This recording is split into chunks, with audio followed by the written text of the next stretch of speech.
Bonjour les amis, nouvelle vidéo aujourd'hui pour parler d'un témoignage glaçant et un témoignage qui fait trembler tout simplement la Macronie. Mais juste avant de l'écouter, bien sûr, n'oubliez pas de vous abonner, le pouce, le commentaire, le partage, le boost de la vidéo. N'hésitez pas également à aller revoir le live de mardi soir.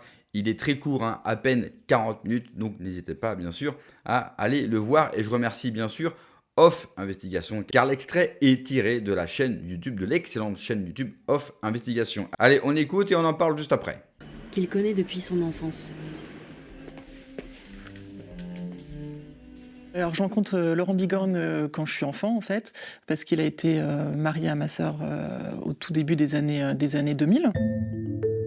Quand Sophie Conrad est embauchée à l'Institut Montaigne 20 ans plus tard, sa grande sœur et Laurent Bigorne ont divorcé depuis longtemps. Dans ce contexte, il commence à lui envoyer des messages totalement inappropriés. Je suis sûr que t'es un super coup. Je vais aller sur une app te chercher un escorte pour la soirée. Les textos sont démultipliés par période, comme ça. Ou le fait que je sois célibataire le travaillait, disons, pour dire ça. Et donc, à me proposer de me trouver des escortes, à me raconter, lui, ses épisodes sexuels divers et variés, enfin, à rentrer vraiment sur ces thématiques-là que je recadrais systématiquement. Un soir d'août 2021, lors d'un déplacement à Marseille, Sophie Conrad et son patron terminent la soirée au bar de leur hôtel. On finit par boire un verre de fin de soirée, un peu de fatigue, il y a le déplacement, et soudain il se lève, son verre à la main, et continue à parler, et je me retrouve dans sa chambre, et il enlève ses chaussures, on a toujours les verres à la main, donc la discussion se continuait, mais il a mis de la musique, une petite musique d'ambiance, en me demandant si ça me convient. Il y avait aussi tout un climat lié à la consommation de cocaïne, où sur une soirée précédente à Paris, il m'en avait proposé, j'avais dit non, surtout pas, où là, il m'en a reproposé ce soir-là, avec effectivement des messages qui se sont suivis sur les relations sexuelles sous cocaïne, il n'y a rien de mieux, enfin des trucs un peu qui de toute façon débordaient du cadre, quoi qu'il en soit. Et là, je me dis, c'est pas du tout ma place quand même, hein. Donc je pose mon verre et je m'en vais. Immédiatement, son patron la relance par texto. Je t'ai fait peur au point de partir comme ça? Je suis vraiment épuisée. Et j'ai pas peur, je suis juste raisonnable. Je ne sais pas ce que ça veut dire. Comme je le connaissais de ma vie d'avant, c'est-à-dire des moments où j'ai été en tête-à-tête avec lui, il y en avait eu plein, gamine, enfin voilà. Mais là, c'était le décalage était beaucoup trop fort, quoi. Et puis l'instinct de survie, de se dire non, là, on va remettre des limites. Dans les mois qui suivent, l'amie d'Emmanuel Macron va continuer à harceler son ex-belle-sœur. Mais elle ne répond pas à ses avances. Alors, Laurent Bigorne va tenter de s'affranchir de son consentement. Le 22 février 2022, il invite Sophie Conrad à dîner à son domicile parisien. Je m'assois à table et lui va dans la cuisine, sert 2 verres de champagne et enchaîne un certain nombre d'allers-retours, en fait. Il va changer, il enfile un jogging ou une tenue plus confortable, puis il revient, il repart, il revient, et il finit par apporter les 2 verres sur la table. On commence à échanger, et j'ai dû boire, je pense que j'ai bu en tout un tiers de la coupe. Et au bout de 2-3 gorgées, pour le coup, là, je me sens terriblement mal. C'est-à-dire que énorme bouffée de chaleur, les murs qui bougent. Et là, je me dis, waouh. Et là, une sorte de terreur, parce que alors je reconnais pas les symptômes, mais la seule chose dont je suis à peu près persuadée, c'est que je vais m'effondrer sur la table et que je me souviendrai de rien. Et en face, le prédateur, il a plus qu'à attendre, en fait. Donc il est d'un calme. Puis il attend juste que la molécule, alors moi c'était la MDMA, mais que ça fasse doucement effet et qu'en face la personne s'effondre ou en tout cas perde l'intégralité de son consentement.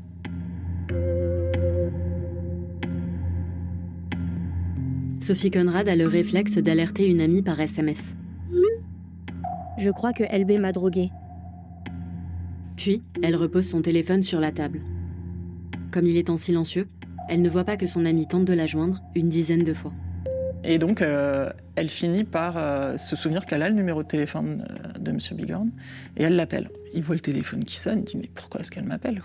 Comme lui, il a compris qu'il se tramait quelque chose, parce qu'il y avait aucune... Enfin, elle ne l'avait pas appelé depuis 20 ans, donc il n'y avait pas de raison qu'elle l'appelle ce soir-là. Et là, moi, encore dans le il ne faut pas qu'il voit que je me sens mal, parce que sinon je vais être la prof facile, mais n'empêche que moi, ça m'a redonné la force, en fait, de l'espèce de coup d'adrénaline supplémentaire pour dire « Je crois que je vais y aller, en fait. Je me sens pas bien. » Et donc, dans un dernier sursaut, lui, gêné, m'appelle un taxi.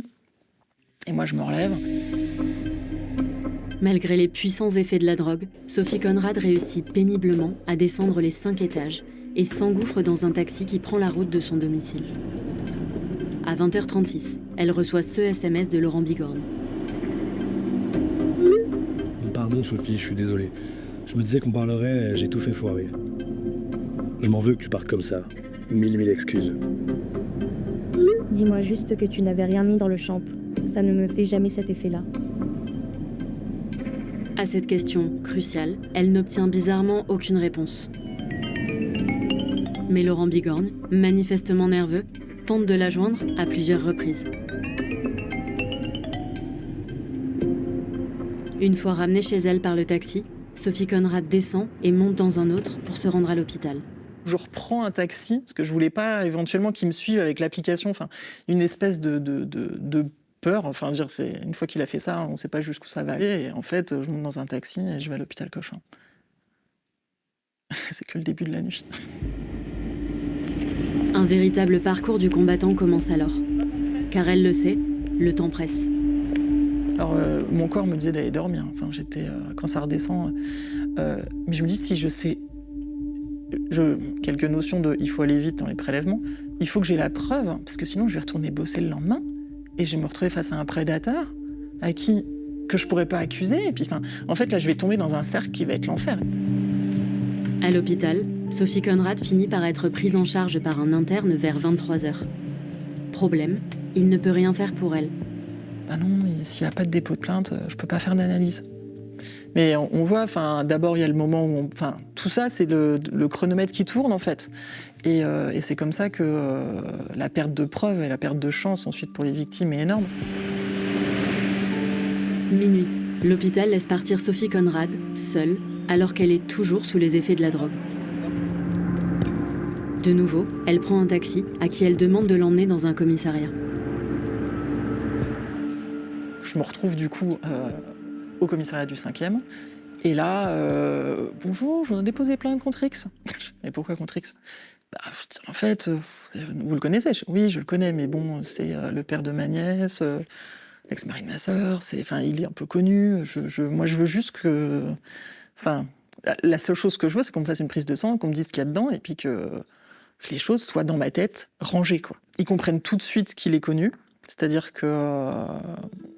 ils le googlisent, je vois très bien, ils rentrent, ils sortent du bureau, etc. En fouillant sur Internet, les policiers comprennent que Laurent Bigorne est un très proche d'Emmanuel Macron. Dans un contexte où le président s'apprête à annoncer qu'il est candidat à sa réélection, l'affaire pourrait être explosive. Il faut que le candidat puisse présenter son projet au pays, mais il faut aussi que le président continue à faire son travail. Et pourtant, les policiers parisiens vont faire leur boulot. Et donc on arrête le dépôt de plainte, ils se disent, bon là il y a trop d'urgence, ils m'escortent faire les prélèvements. 2h du matin, direction l'unité médico-judiciaire de Paris. Sophie Conrad parvient enfin à effectuer les tests qui établiront qu'elle a été lourdement droguée. Alors on fait prise de sang, analyse d'urine. Ils me demandent si j'ai été violentée. Je leur dis que je pense que non. Cette espèce de flou. Je crois qu'ils ont regardé mes bras. Je n'ai pas le souvenir de mettre...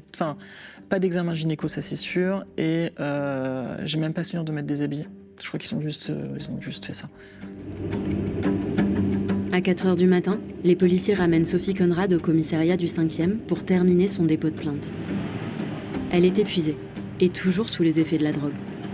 Il y a des réflexions sur le fait de se poser la question de le faire en plusieurs fois. C'est-à-dire qu'en fait, à 5h du matin, quand je signe mes déclarations, je suis pas redescendue du tout. Paris s'éveille quand Sophie Conrad peut enfin rentrer chez elle, toujours droguée. Je verrai toujours le commissaire du commissariat du 5e me raccompagner à 5h du matin, donc pareil chez moi, et me dire vous êtes la victime parfaite. Parce que j'étais habillée de manière hyper stricte, j'avais un pantalon large, un chemisier col Claudine noir, je montrais pas 1 centimètre de peau, j'étais capable de m'exprimer, j'étais encore un peu prélucide pour parler, je suis arrivée, j'avais pas trop bu, tous les textos allaient dans mon sens, je cochais les cases de la victime entre guillemets irréprochable, ce qui est horrible à dire parce que toutes les victimes sont irréprochables. Mais dans ce monde où les victimes doivent se défendre, on cherche toujours à les salir. Le lendemain, Sophie Conrad est reconvoquée, cette fois à la police judiciaire, dans le 14e. Elle va y être réauditionnée durant 5 heures.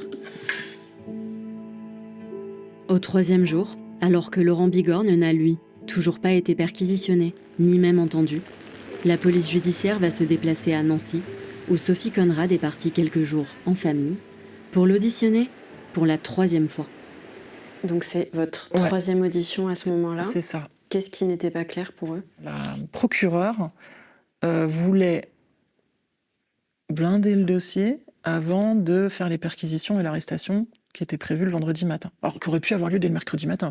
Il y a un moment, ils avaient quand même déjà suffisamment de faisceaux avant. Cette femme a un courage extraordinaire.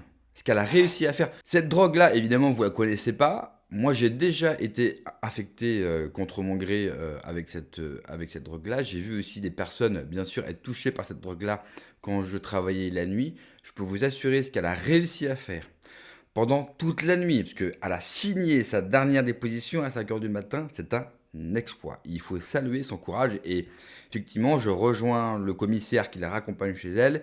C'est la victime parfaite, parce que la lucidité qu'elle a eue pour se dépêcher à faire les prélèvements pour savoir au cas où si elle avait été droguée, franchement, si toutes les victimes, bien sûr, pouvaient avoir cette lucidité, mais c'est compliqué à dire, mais en tout cas, grâce à elle, nous avons aujourd'hui la preuve, et ce député, est, entre guillemets, dans la merde, même si on le voit à la fin, la procureure, elle cherche à blinder, bien sûr, cette affaire. Pourquoi? Parce qu'ils vont recevoir bien sûr des pressions. Dès que la procédure va être mise en route, l'Élysée sera informé. Et on parle d'un député qui est extrêmement proche de Macron. Ensuite, pourquoi on n'arrête pas de retrouver ce type d'affaires chez les députés, chez les sénateurs et dans le monde politique? Tout simplement parce que ces gens-là sont abreuvés de pouvoir. Et ils ont tous les pouvoirs. Ils sont au-dessus des lois. Et ça leur monte à la tête. Et c'est pour ça que vous allez retrouver beaucoup plus de cinglés à la tête de l'État, ou en tout cas dans la sphère politique, qu'ailleurs dans la population, parce que le pouvoir rend fou, et parce qu'il y a une chose que les gens ne se rendent pas assez compte à mon sens, c'est du pouvoir qu'ils ont dans les mains, un pouvoir qui est considérable, et un pouvoir que nous leur avons donné. Il serait bien temps, bien sûr, de le reprendre. Merci d'avoir regardé la vidéo, les amis. N'oubliez pas, comme d'habitude, de vous abonner, le pouce, le commentaire, le partage, le boost de la vidéo. Je remercie encore Off Investigation, bien sûr, pour ce reportage, et vous aurez le lien en description sous la vidéo pour voir la suite. Prenez soin de vous, que Dieu vous protège. Allez, ciao.